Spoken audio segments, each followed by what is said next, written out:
Hey friends, it's me, Bob Harris, Senior Editor of Football Diehards. Time for your Week 18 injury review, preview, update, overview. The thing we like to do every Saturday to get you up to speed on all the things you need to know heading into Sunday's windows of kickoffs. There are a couple Saturday games this week. I'm recording this in advance of those games. There's playoff It's Week 18. We haven't done this before, people. It's basically the new Week 17, so we have injury playoff ramifications on top of the injury issue. So it's a tricky week. On the Saturday game, I don't want to get too deep into those. Clyde Edwards-Helaire not playing for the Kansas City Chiefs. They do have something to play for. They can improve their playoff seed against Denver. There's no Teddy Bridgewater for Denver. Everybody else should be available to play in that. Drew Lock will start a quarterback. For the Cowboys, Tony Pollard has been ruled out. The Eagles are one of the teams that has the ability to rest their players. They don't really have anything to play for, and they've got a lot of issues. A number of guys on the reserve COVID list.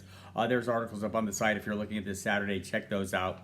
But the players on the list include Boston Scott, Jordan Howard, Dallas Goedert, Jack Stahl on tight ends, a number of offensive linemen. Jalen Hurts off the injury report, but dealing with an ankle issue. So you wonder with offensive linemen hurt, a couple questionable offensive linemen, and some on COVID still, how much they'll play them.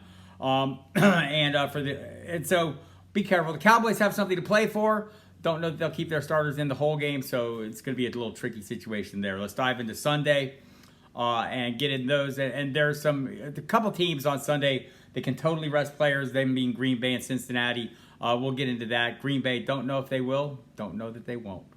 Seems like guys are going to start and maybe not play the whole game. But let's dive into the Chicago Bears at Minnesota. Both teams, no playoff implications on the line, so expect them to play full games. Seems like a reasonable expectation. Justin Fields will not be one of those players. Andy Dalton will start. Fields placed on the reserve COVID list. Got healthy enough to get back in the mix, but came on COVID reserve. The Cincinnati Bengals, as I mentioned, going to Cleveland. There will be no Baker Mayfield for Cleveland. Kareem Hunt is listed as questionable. David Njoku listed as questionable. Dearness Johnson is on the reserve COVID list.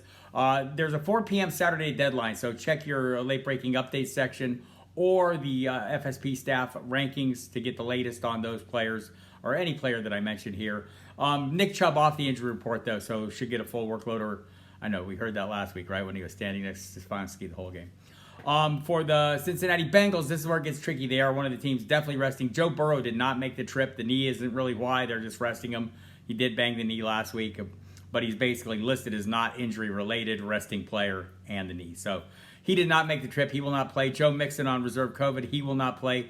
CJ Uzama listed as questionable with a knee injury. And their kicker, Evan McPherson, is questionable with a right groin issue. I did not see them elevate anyone. Again, check the late-breaking update section to make sure that they haven't added a kicker after the 4 p.m. Eastern time deadline. I'm recording this right now at about 1 p.m. Eastern, so there's still a little time for teams to make moves. And some of the guys on the reserve COVID list could come off as well. So you'll want to check for all those things. For the Green Bay Packers, as I mentioned, they can rest players. Aaron Rodgers wants to start. I talked to Matt Schneidman from The Athletic, covers the team for them. He thinks they will start their starters. It's a question, do they play a series? Do they play 2 series? Do they play a half? I think that's totally up in the air. So Aaron Jones listed as questionable. Maybe we don't see him at all since he is questionable. They have a good reason to hold him out. They have A.J. Dillon, Patrick Taylor Jr., so will we see Jordan Love? Maybe so. Just don't know how much. So it's a tricky situation on the other side of the ball.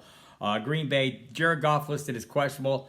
Sounds like he's trending towards playing, coming off the knee issue. He's missed the last couple games. COVID the previous week. Last week with the bone bruise, he's calling it on his knee.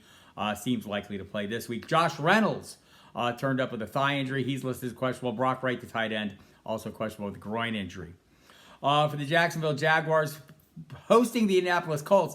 Indianapolis hasn't won there since 2014. They need to win there, right? So Colts will be playing to win, meaning lots of Jonathan Taylor. For the Jaguars, no James O'Shaughnessy, the tight end. He has been ruled out with his hip injury for a second straight week. Baltimore Ravens and Pittsburgh Steelers both have something to play for. Faint playoff hopes, but they need wins to keep them alive and other things to happen. Lamar Jackson will not play. He's been ruled out with his ankle injury. Tyler Huntley will make the start. He is healthy and ready to go. Devin Duvernay is turned up with ankle and knee issues, listed as questionable, kind of far down the pecking order. Marquis Brown was on the injury report briefly with an ankle injury. He was removed, or at least drew no designation to close the week, so he is good to go. On the other side of the ball, Pittsburgh, Deontay Johnson was on reserve COVID. He came right off. He's good to go. So great matchup for this pass attack. And what likely is Ben Roethlisberger's last game as a Steeler. That's the expectation anyway. Tennessee Titans. they're still playing for something, right? They could lock up the number 1 seed in the AFC with a win over the Texans, so they'll be working hard. Derrick Henry, we don't know if he'll be available or not. He was designated to return from IR. Whether he does, you couldn't expect him to get a full load. Deontay Foreman has been playing reasonably well in his stead, at least down the stretch. Obviously not Derrick Henry levels, but I think they want to preserve that for the postseason run. Everyone else is pretty healthy in that. Julio Jones came off the injury report this week. A.J. Brown also not on the injury report.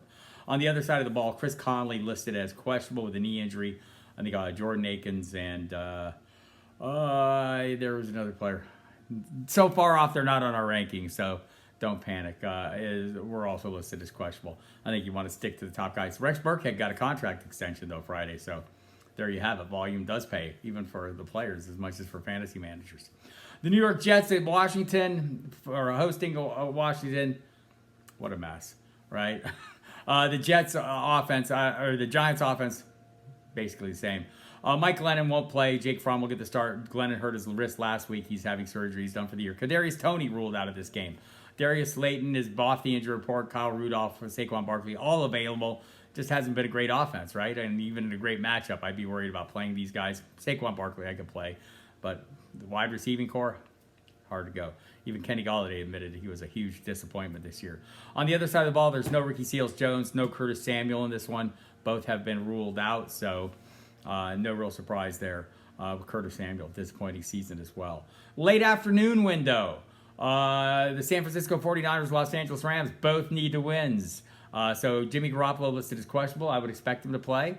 He practiced all week, or at least on a limited basis, and I think he's their desired play. They say they know, and they're just not telling us. Trey Lance will play if he doesn't. Elijah Mitchell off the injury report. For the Rams, everyone's healthy and ready to go. That includes Cam Akers, who Sean McVay says we'll see some time. Kind of threw a wide range of snap counts out there, like up to 25. Don't think it'll be that many. If I have Sony Michel on my rosters, I'm still playing him. But Akers, we will get a look at him this week coming off the Achilles injury that kept him off the field all season long. Arizona Cardinals playing the Seahawks in Arizona. Number one, Arizona can improve their playoff seeding with a win, but they say they're going to play it safe. And they're going to play it without Chase Edmonds, who's been ruled out already. Rondale Moore ruled out already. James Conner listed as questionable. I know Darren Urban of the team's official website kind of said he thinks Conner wants to play and maybe they'd like him to play. Cliff Kingsbury talked about playing it safe or playing it smart. Those are kind of code words, right? So don't be surprised if you see a lot of Jonathan Ward, Nino Benjamin in this one, even if Conner plays, but that'll be the deciding mark. Seattle Seahawks, Will Dissly listed as questionable with a heel injury. Otherwise, everyone else that we're interested in is healthy in that game. The New England Patriots at Miami. The Patriots can improve, or at least I think they still have an outside shot at winning their... Yeah, they can still win the AFC East title and even get the number one seed if all kinds of moving pieces fall into place. So they'll be playing to win. Will they be doing it with Damon Harris? We don't know. He's listed as questionable with the hamstring injury that sidelined him for the second half of last week. Ramondre Stevenson standing by. Maybe if they feel like they're in good position here, they preserve Harris for the offseason. Usually the questionable guys play. Jacoby Myers and Nick Folk also listed as questionable in this one. I suspect they will play. They played through their issues last week. And so did Damian Harris until he aggravated it in the second half. So that'll be something to watch in the late afternoon window. And there's a handful of late afternoon games, so you might have some pivots available to you if you choose to want to try and get Harris in there, because I don't think it's a horrible play. It's not the best matchup against Miami. On the other side of the ball, Miami, everyone's playing. Everyone's good to go. So it's a tough matchup, though, right? Patriots play good defense. New Orleans Saints at Atlanta. They have something to play for. The Saints, just to keep their playoff hopes alive, they will be working on this one, and that's always the good news. I think they still have a shot. They're not in, but they have a shot. If they win, is the starting point for all that, right? So Mark Ingram listed as questionable with the knee issue that sidelined him last week. Same practice pattern as last week, limited to open the week, then 2 days of not practicing. So, not really sure. Don't know how much he'll be cutting into Alvin Kamara's workload, that's for sure. Kyle Pitts on the other side of the ball, questionable with a hamstring issue that he suffered last week. Closing in on Mike Ditka's rookie receiving yard record, so maybe he tries to get out there, but I'd be watching this one. They're not playing for anything. There's nothing on the line here, so they might play it cautious with him as well. Quadri Olson also dealing with an injury, and the rookie receiver Darby also questionable as well there.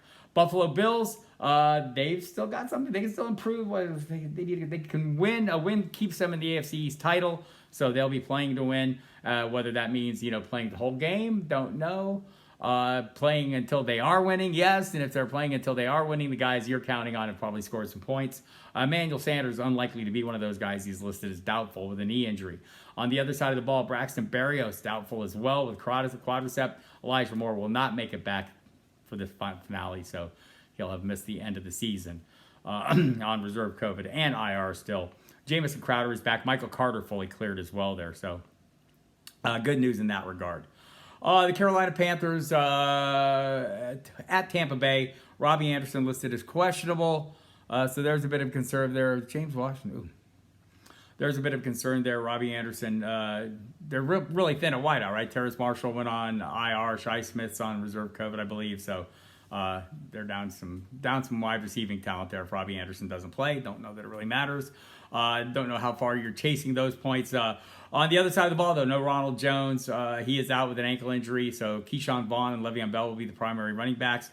Of course, Antonio Brown no longer on the team, so there's some room there with Chris Godwin out for guys like Cyril Grayson, Tyler Johnson, etc. Grayson made some great plays last week for Tom Brady, so maybe expect a little more. Mike Evans, though, off the injury report with the hamstring injury. That's good news for everybody, right? So there you have it. The Sunday day games, there's a Sunday night game. It's the Las Vegas Raiders and the Los Angeles Chargers in Vegas. This is a big game, right? Both teams need the win to get in the playoffs. So Josh Jacobs and Darren Waller both listed as questionable, ribs and knee. It sounds like Waller, much will be determined between now and the time the game starts. He practiced on a limited basis all week, hadn't done that for a while. And how his body responds to that would be basically determine whether he's going to play. Jacobs worked on a limited basis all week, seems likely to play. So that would be my expectation. But there's no Monday night game. There's no fallbacks after the Sunday night game this week. So be careful there. Have a fallback plan in place, whatever it is. Maybe one of those Chargers outliers, etc., just to try to avoid taking the zero. Or move Josh Jacobs to your flex. Give yourself a little more room and working ability to get around there. So there you have it, everybody. It's been a great season. I'll probably do some of these throughout the playoffs just to keep you, if you're playing DFS games, etc., contests. So stick around. Football Diehards not done. We'll be here throughout the postseason taking care of your fantasy needs. Thanks a lot, and best of luck this week.